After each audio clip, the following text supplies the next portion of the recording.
Hello guys, welcome to the another lecture. Today I'll be discussing about queues. But before discussing queues, it's important that we revise the array and linked list and stacks as well. Array and linked list because the queues are also implemented using arrays and linked list and stacks to understand the difference between stacks and queues. Then I'll be introducing what queues are, what are the operations permitted on queues, and how are queues used as arrays and linked list. And in the next lecture, I'll be talking about the types of queues and their applications. So the revision is, from this slide, it's clear that the first diagram shows the array. Array has got index. Index is an integer number. The second diagram is representing a linked list where we have got node. Node is supposed to take a data element and the address of the next node. Here it's important that we have one variable that points towards the start of the node. Beginning, if you are inserting any element in the beginning of the array, we need to perform the shift operation and therefore it is linear time complexity. If you are inserting in the middle, again shifting is performed, so linear time complexity. If you are inserting anything at the end, if there is a space, it is constant time. If there is no space, copying has to be done into a new array and therefore it is linear time complexity. In linked list, if you are adding anything in the beginning, it's constant time. If you are adding anything towards the end, you have to traverse from the start position up till the tail to insert any element at the end. So it is linear time complexity. Anything in the middle, again you have to traverse from the start position to reach to that particular location. So again it is linear time complexity. With arrays, the problem is that you have to initialize the array so you get a fixed size of memory block, because we are talking about static arrays. And that block will pretty much be a limitation to how many number of elements you will be entering into that particular array, and therefore arrays can have overflow problem and underflow problem when there is no element in the array and still you want to delete an element. While in the case of linked list, it is not so. In linked list, you can add any number of nodes without any upper limit, so you don't have to check for overflows. And underflow can exist because if linked lists have no element, still you want to remove an element from the linked list, it's an underflow. Stacks, we said stacks could be implemented through arrays or linked list. Stack has got a special feature, and that feature is that every item is inserted on top of the previously inserted item, right? So the entry point is called as the insertion, or the push operation will always be on top of the previous item, and pop operation will again be from the top of the stack. That means the last item to get into the stack will be the first one to get out. So it is last in, first out. Or in other words, we can say the first item that got into the stack is the last one to get out. So first in, last out. Now queues is again a data structure which is used for storing the data. It is similar to the linked list, arrays and stacks. But here the conditions are a bit different. If you see in the previous diagram, stacks have got this one variable top that points to the latest entered or latest inserted data. Here we have got two variables, front and the rear. So we keep a record of which was the first element to get entered and which is the latest element that has entered into the queue, right? So we can represent it in this fashion like the stacks or in horizontal fashion, but I'll be using this for my future references throughout the lecture, this lecture and the next lecture. The basic condition of the queues over here is that it's a data structure and it can enqueue or dequeue. Enqueue is an operation which means you are inserting an element towards the end of the queue. So it's like train ticket counter.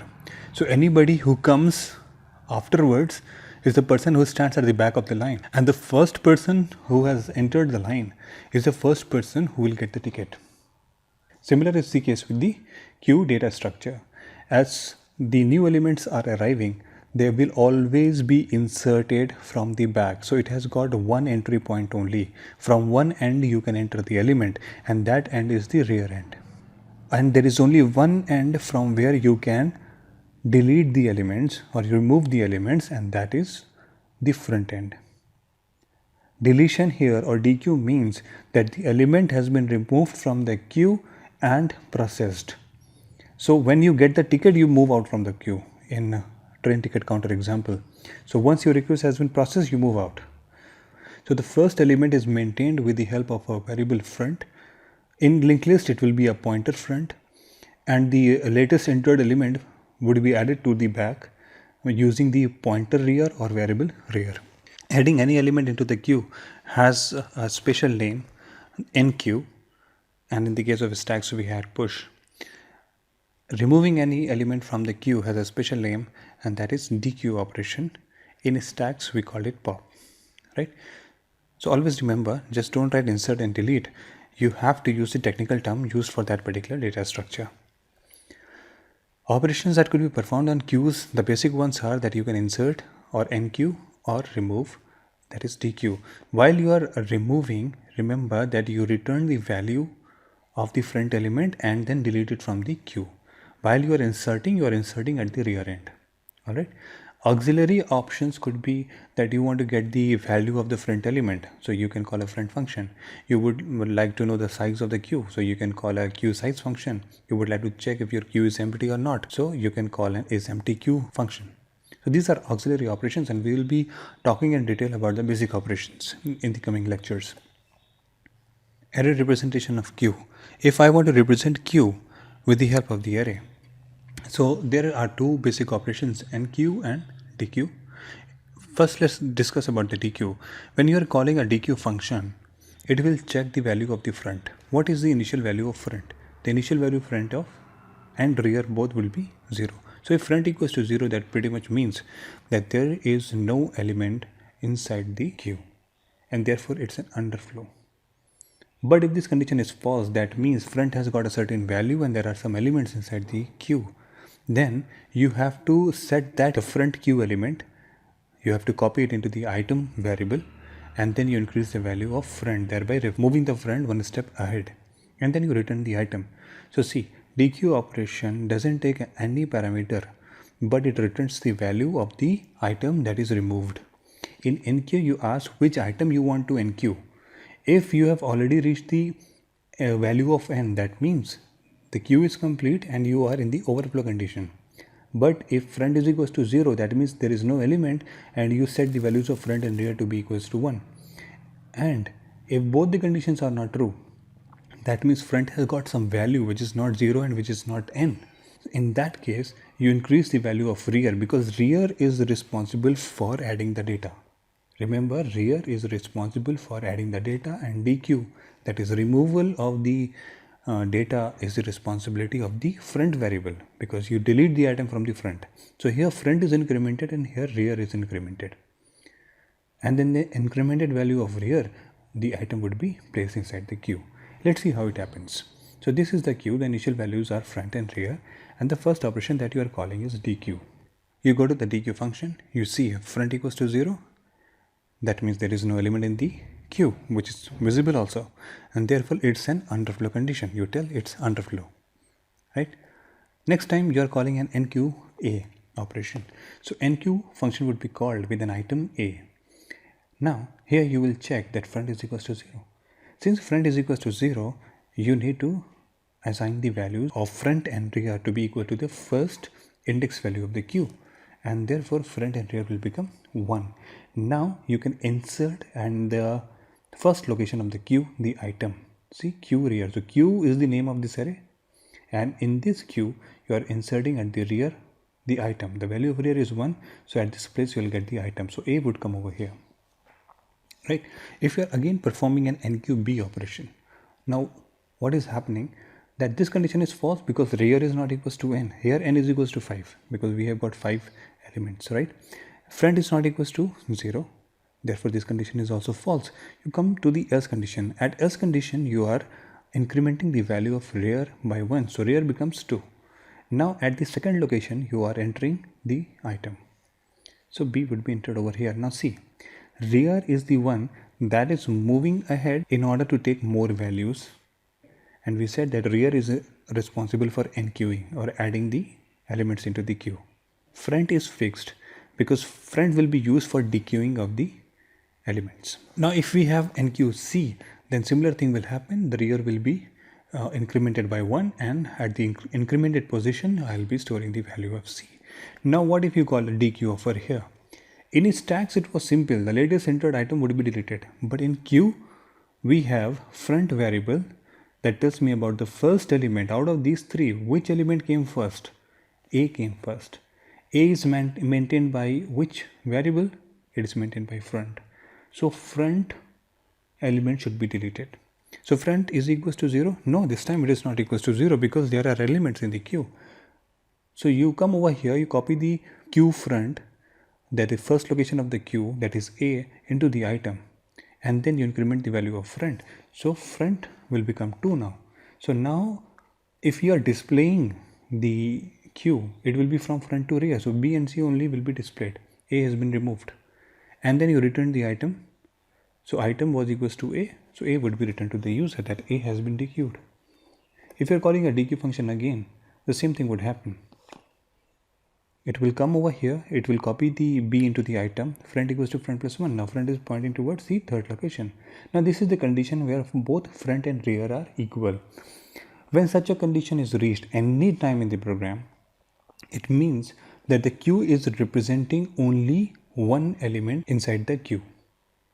So here if you are calling a dequeue function again, so this dequeue function would be deleting the value of the third location, and the front will move forward in the fourth location, but rear would be same at its place.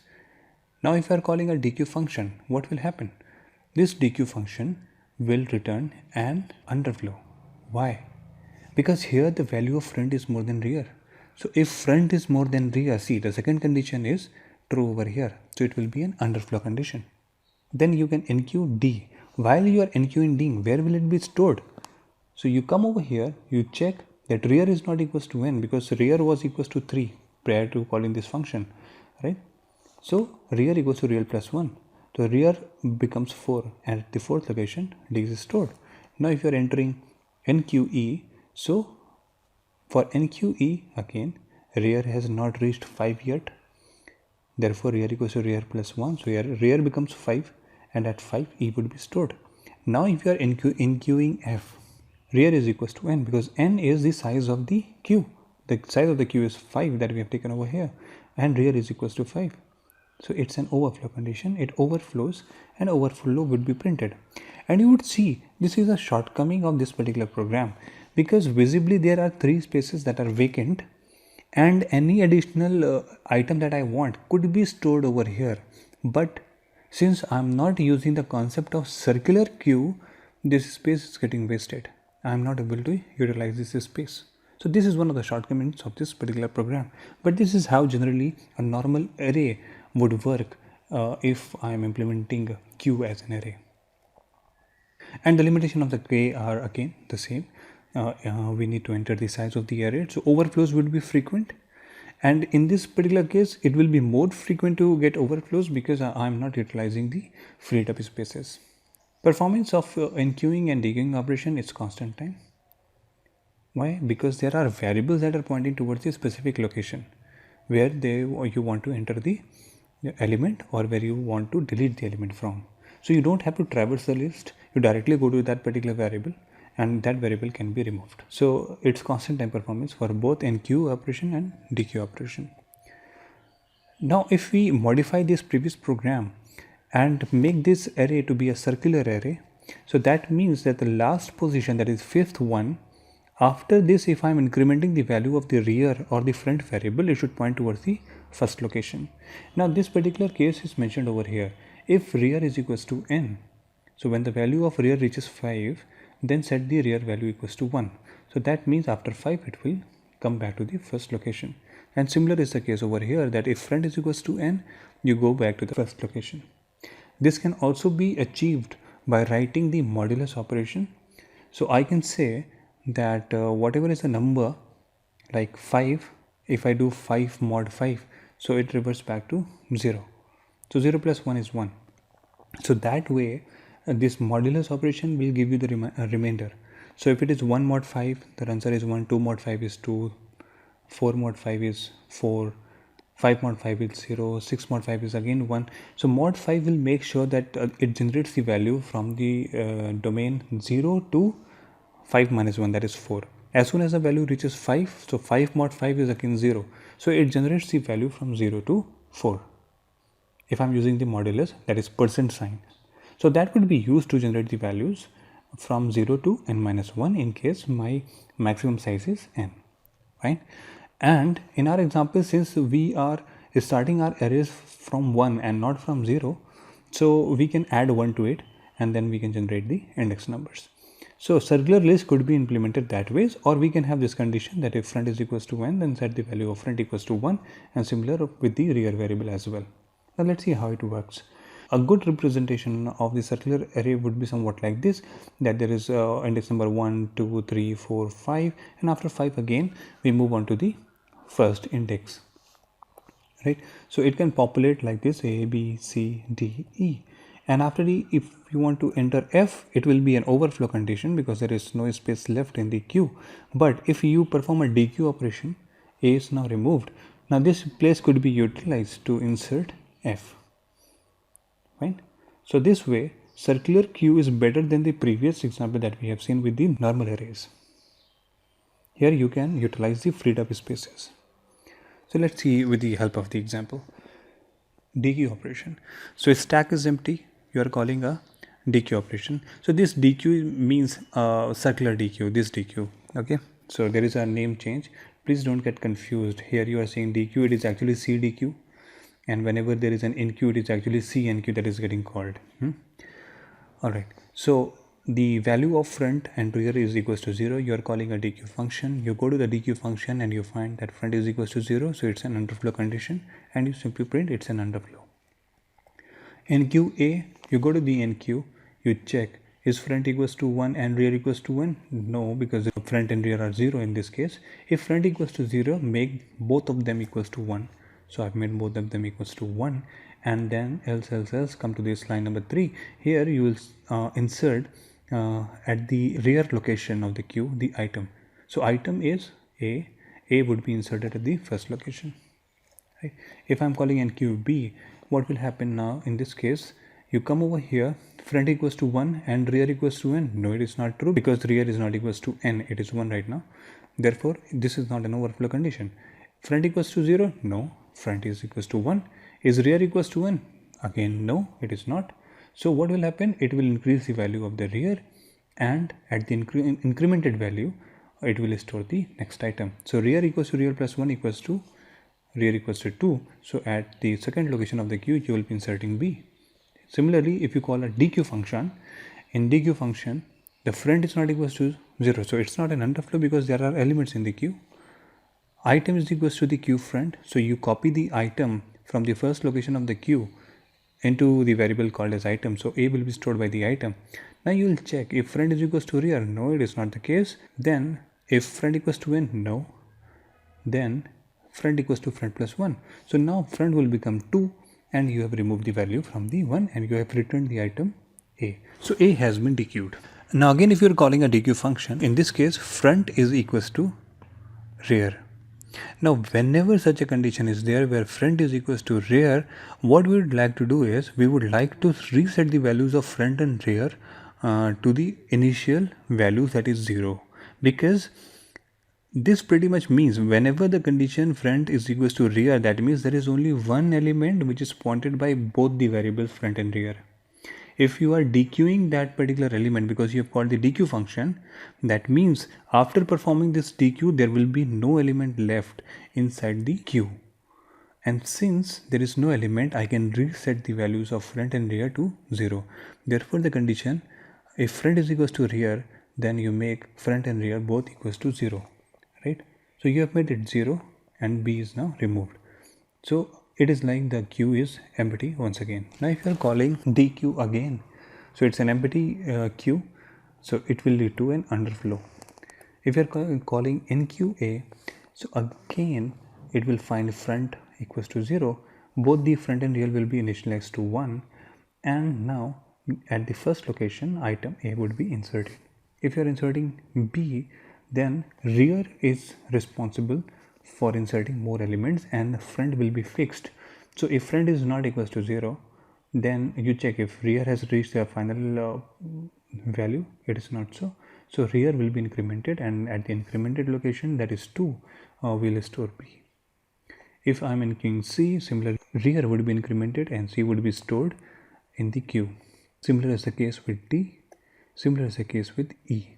Now after E, the value of rear has reached the maximum queue size, that is n. Fine.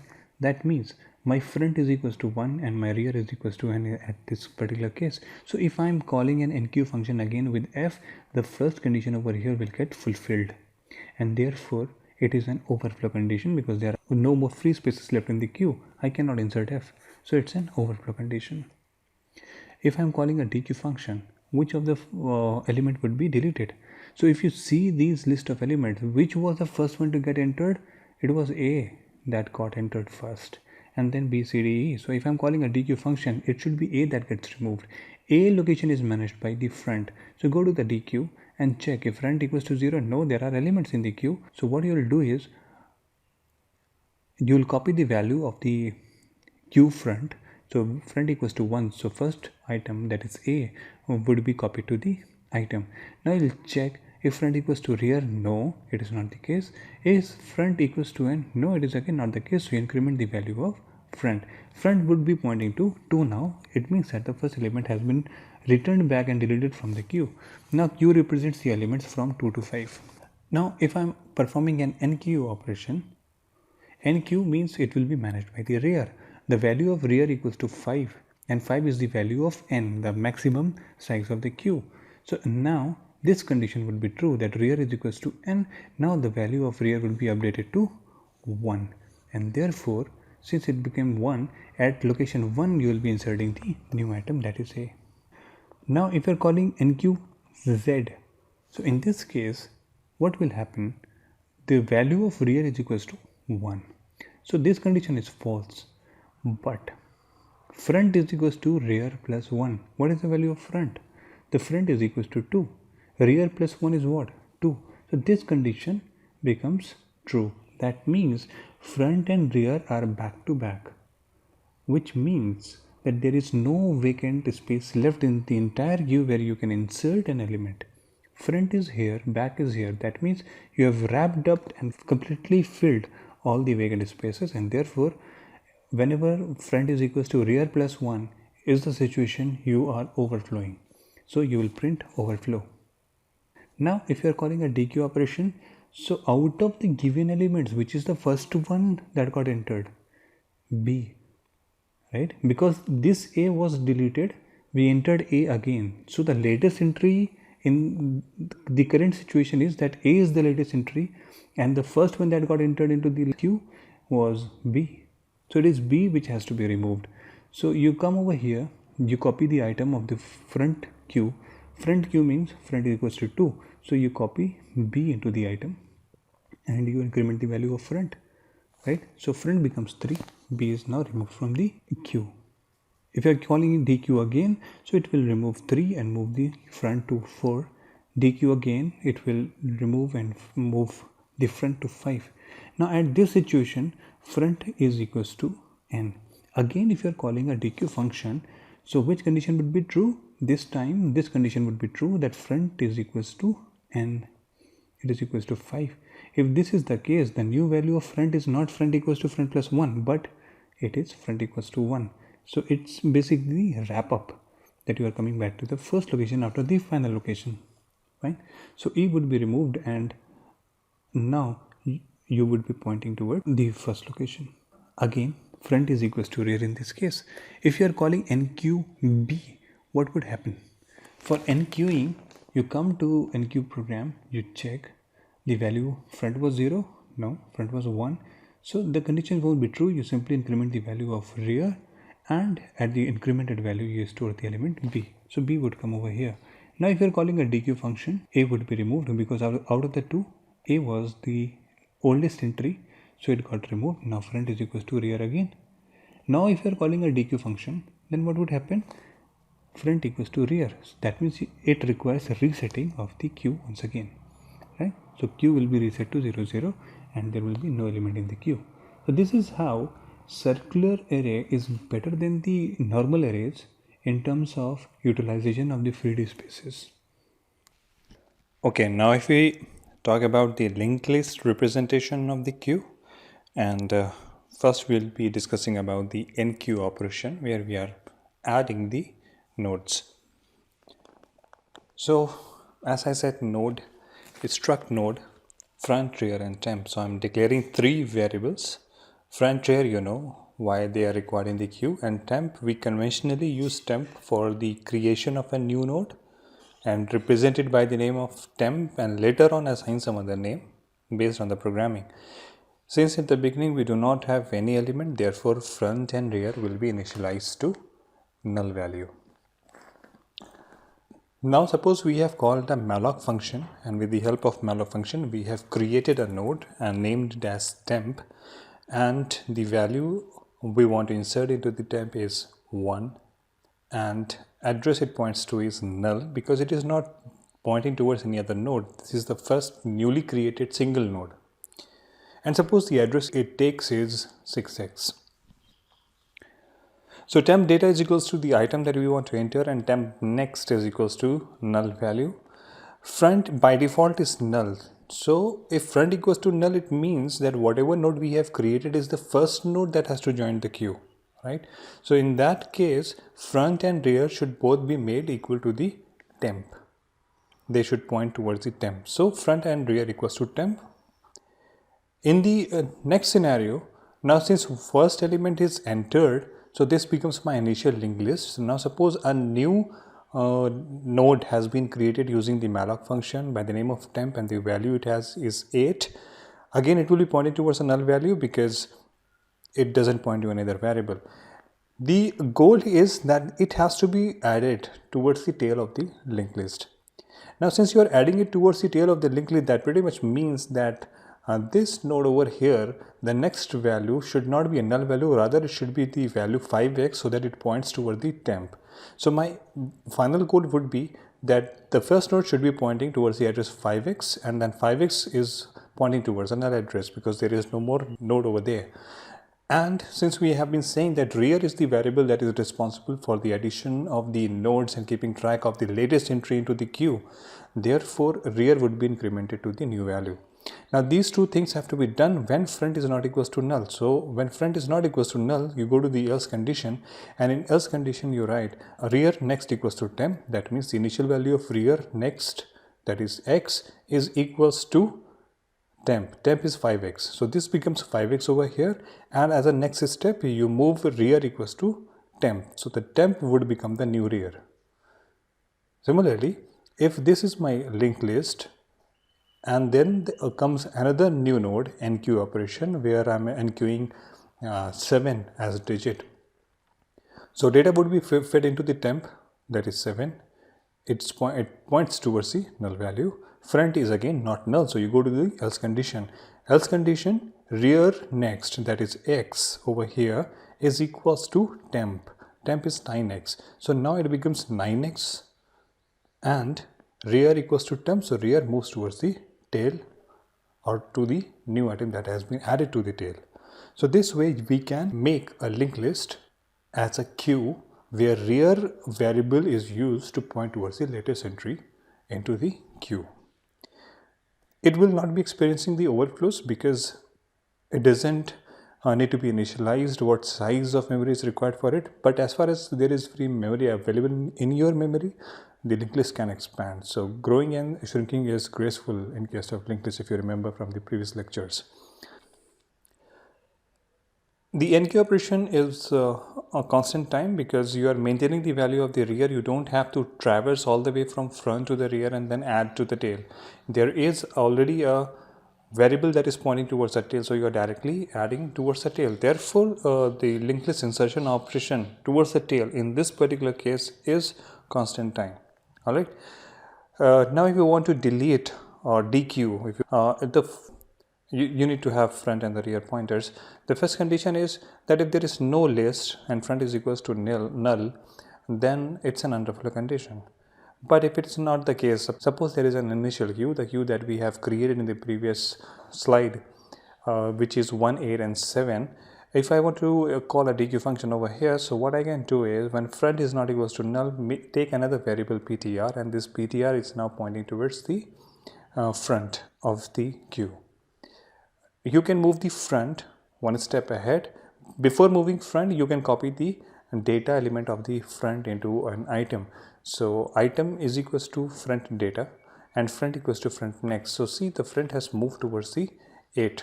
So front came over here, and then you have freed the pointer, that is free ptr. So this node would be deleted. As another example, if I say that there is the linked list 8 and 7 and you want to perform the dequeue operation, then in this case again you front is not equals to null, so you go to the else condition. In else condition, ptr equals to front, so ptr comes over here.